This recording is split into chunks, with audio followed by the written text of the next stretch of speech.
So, as we talk about what the Bible calls the shaking, I want to highlight earlier studies that I did on days and years in the book of Joel. And in that series, I brought us back to the very beginning of the fourth day of creation and what days and years and seasons and times meant, and how the people in the Bible were tribal people, people in small tribes, family groups, and small nations. And they understood about the land and watching the seasons and everything that happened with that. So they had a relationship to the land and understanding how God worked through that. So when they used words in the Bible, it comes from that understanding, because a lot of them were farmers.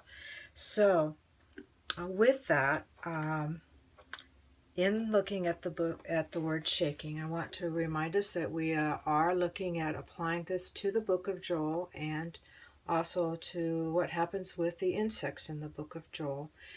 And so that is in Joel 1:4 and Joel 2:25. So first I want to go to Leviticus 26.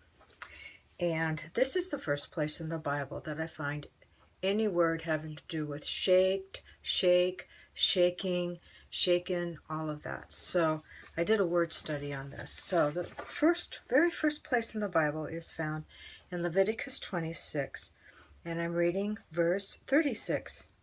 And upon them that are left alive of you, I will send a faintness into their hearts in the lands of their enemies, and the sound of a shaken leaf shall chase them, and they shall flee as fleeing from a sword, and they shall fall when none pursueth. In other words, people were so shaken that even a sound of a leaf shaking would freak them out, okay?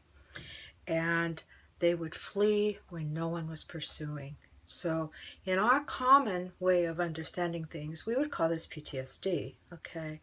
But when you read the book of Leviticus, the chapter Leviticus chapter 26, this is the end result of the 4-7 times, which were a natural consequence as well as a few other things in the Bible, having to do with the number 4 and the number 7 and the 25-20. And it was God telling people, if you do these things, there's going to be a natural result. And this is the end result. And the end result was that they were taken captive to Babylon. And then later on, there was the destruction of Jerusalem in AD 70. So we're looking at the shaking, and the very first word in the Bible having to do with the shaking is found in Leviticus 26. And it reminds us of the 7 times. So then I'm going to go from there to the second place in the Bible where this is found, and it's in Judges chapter 16, verse 30. And Delilah, who had spent the night with Samson, said to Samson in the morning, "The Philistines be upon you, Samson." And he awoke out of his sleep. And he said, "I will go out as at other times before, and shake myself." And he wist not, in other words, knew not, that the Lord was departed from him. He was a judge anointed by God, and he was following the ways of the nations around him with idol worship. And his involvement with Delilah was more than just involvement with a woman. It was involvement with all the people in that nation who were following idols, and the Lord departed from him. So we have the 7 times with a shaking, and we have an example of Samson being shaken and losing the strength that he had from the Lord, his anointing.